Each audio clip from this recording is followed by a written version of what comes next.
Good, happy Sunday morning, everyone. It is 10:57, and welcome to this Sunday morning edition of Politics with Riley King. Let's begin. First up, let's take a look at your 2020 New Hampshire candidate tracker for July 14, 2019. We have a few candidates that are in New Hampshire today, so let's talk about what candidates are in New Hampshire today. The first candidate, Cory Booker. He has two events today in New Hampshire. His first event is a house party in Pelham, New Hampshire that started at 9 a.m. His second event is a meet and greet at the Common Man in Plymouth, New Hampshire at 1 p.m. Kamala Harris.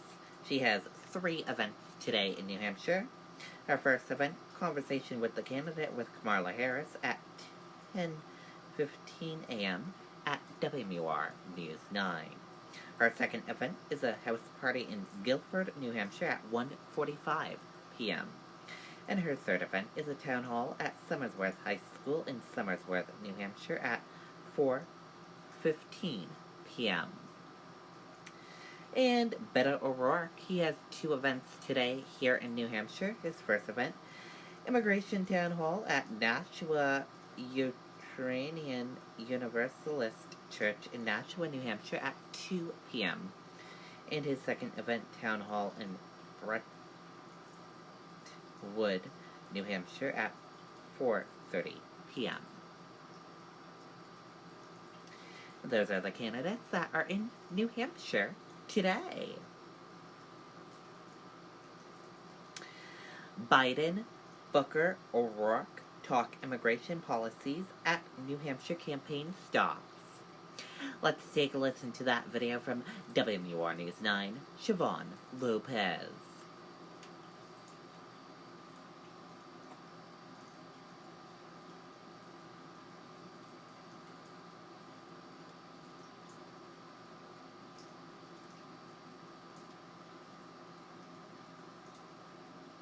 Out the door when it matters most. For more than a decade, he's been right there, everywhere. And when American jobs are on the line, he leads the charge. ABC's World News Tonight with David Muir is America's most watched newscast, and we thank you. It's your typical summer Saturday in the first-in-the-nation primary state. Presidential candidates can be found at an apple orchard in Londonderry. Well, I know there's no apples today, but I'll be back when there are apples. A Manchester Democrats potluck picnic. Some pasta salad. Or knocking on doors to support a local election. But I'm actually out here campaigning for your mayor. The three Democrats holding very different events. New Jersey Senator Cory Booker took the press on his RV, while former Texas Congressman Beto O'Rourke took about a dozen questions from the crowd. Frontrunner former Vice President Joe Biden took selfies, but no questions. All three talking about the Trump administration's policies on immigration, detention centers, family separations, and ICE raids planned for tomorrow. Now what he's doing in terms of this new effect to go in just completely dismantle families and go after, scare the living devil out of everybody is just wrong. It's not who we are. It's not who we are as a country, folks. These are things that are not making us safe. They're not making us strong. They're hurting our economy. There's a better way to do this that can affirm all of our goals, from our security to our economic well-being to our values. That's why I have an immigration plan that does that, and why this president's policies are so toxic and they're really hurting us. Ensure that we rewrite our immigration laws in our own image. Never again detain another child.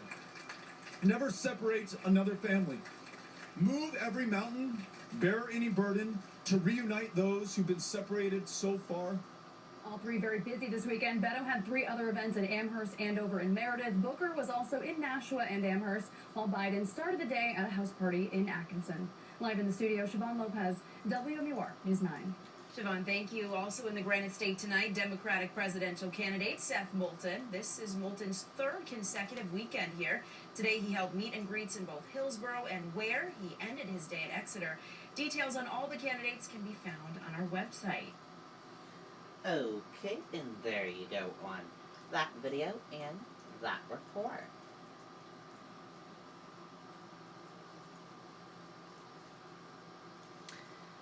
Biden speaks to young voters in Portsmouth.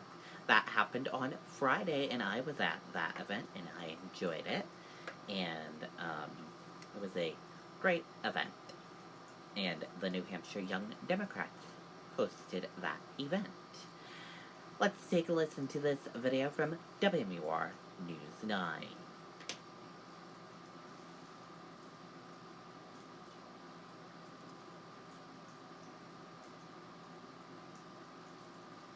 President of the United States, Vice President Joe Biden. Joe Biden is trying to reach the largest voting bloc in the 2020 election, young people.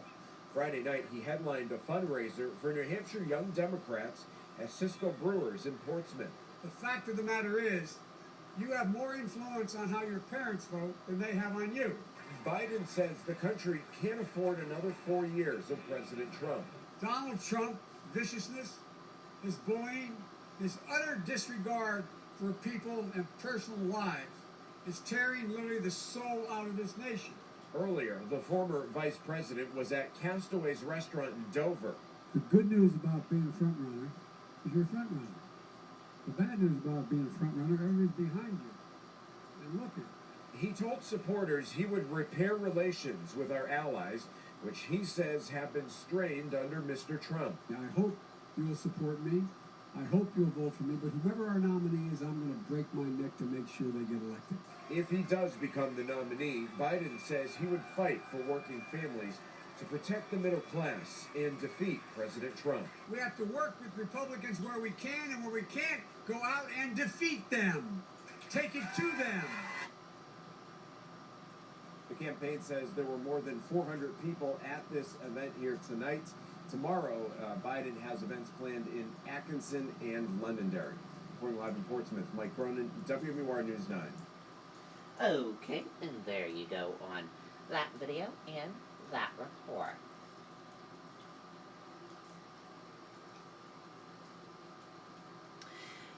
Pete Buttigieg, he was in New Hampshire, and Buttigieg draws big crowds in Seacoast and Lakes region. Let's take a listen to that video from WMUR News 9.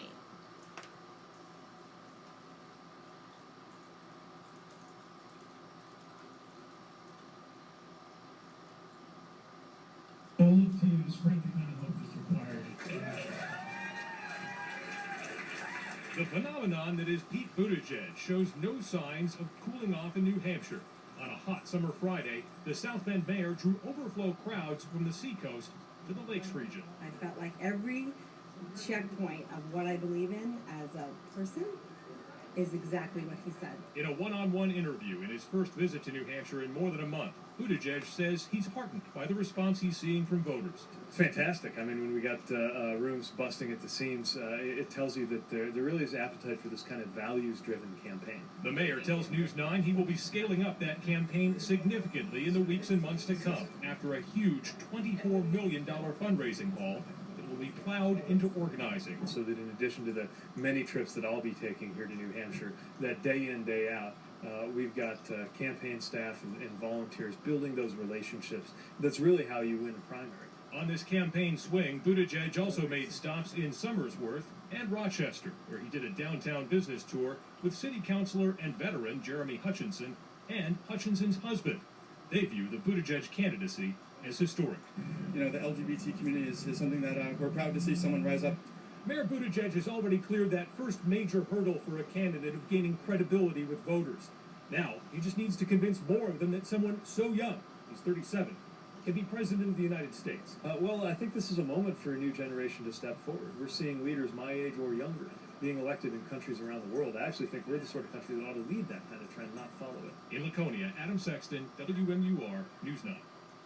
Okay, and there you go on that video and that report.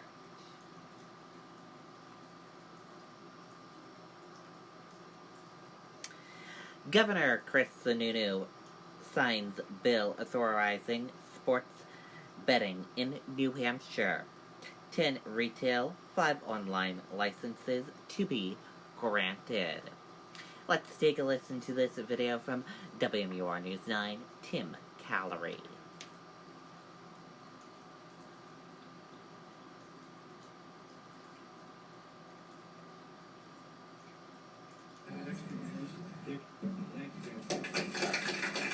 And with that, sports betting is officially on the table in New Hampshire. It will be regulated through the brand new division of sports betting under the New Hampshire Lottery Commission. 15 licenses will be released, 10 for retail locations and 5 for online. So those folks have to go get local approval first before they can negotiate with us? As for who will receive those licenses, that will go through an application and approval process. But the state is hoping to score big with this move, projecting a large revenue windfall. The budget's contained $10 million year two, so $10 million is our profit projection, and I think we can hit that comfortably. Goes right back to the schools. This year we crossed over $100 million for the first time out of New Hampshire Lottery, going right back into the schools. I mean, that's real money. It was going on before, and it wasn't legal. Now the government's going to get a little piece of the action. It's going to be good all around. If people want to do it, it's up to them. I think it's good for the economy, and I think New Hampshire will do well with it. But with the new law comes concerns over problem gambling. The bill does have some provisions in it where it requires the online gamers specifically, and even some of the retailers, to watch for problem gambling, where you have betting that's occurring that is indicative of problem gaming, and can hold people out from saying you can't bet anymore. And another provision in this bill, betting on local college sports teams is off the table, so that cannot happen. The first legal bets are expected to take place sometime next year. Live in the newsroom, I'm Tim Callery, WMUR News 9. Okay, and there you go on that video and that report.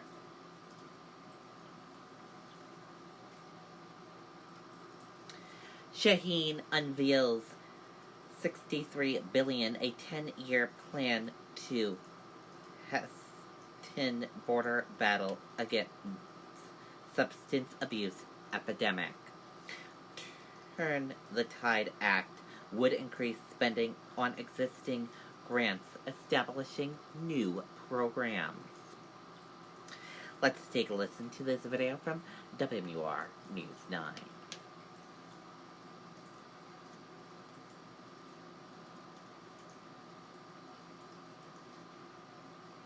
Tom and Jeanne, Senator Jeanne Shaheen's bill would give existing programs a major boost and create new ones. Shaheen unveiled her Turn the Tide Act today at New Futures in Concord. Over the next decade, it would provide an additional $63 billion federal dollars a year for treatment and prevention across the United States. That would include more than tripling state opioid response treatment grants over the next 5 years, and it would start a new national program modeled after one here in New Hampshire. It helps children who have been traumatized by violence linked to substance use disorder in their family. Shaheen says the crisis is constantly evolving, and her bill allows resources to address other types of drugs, too. We need to make sure that services can be provided to anybody who walks in the door, regardless of the substance use disorder that they're suffering from. The bill would also eliminate out-of-pocket costs for naloxone, which can reverse an opioid overdose. It's in the very early stages right now. Shaheen will start looking for co-sponsors next week. Okay, and there you go on that video and that report.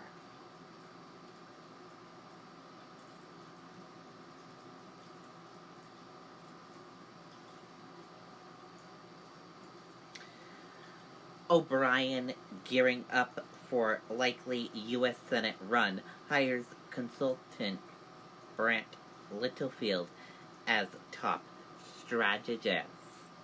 Republican former New Hampshire House Speaker to make announcement July 23rd, set up website, Twitter, Facebook pages.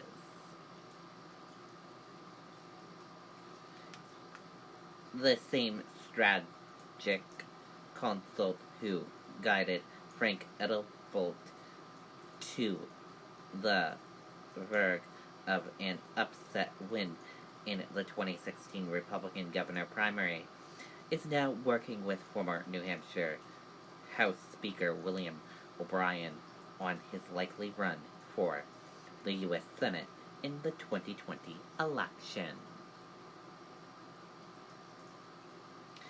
House Democrats who tangled with leader not backing down.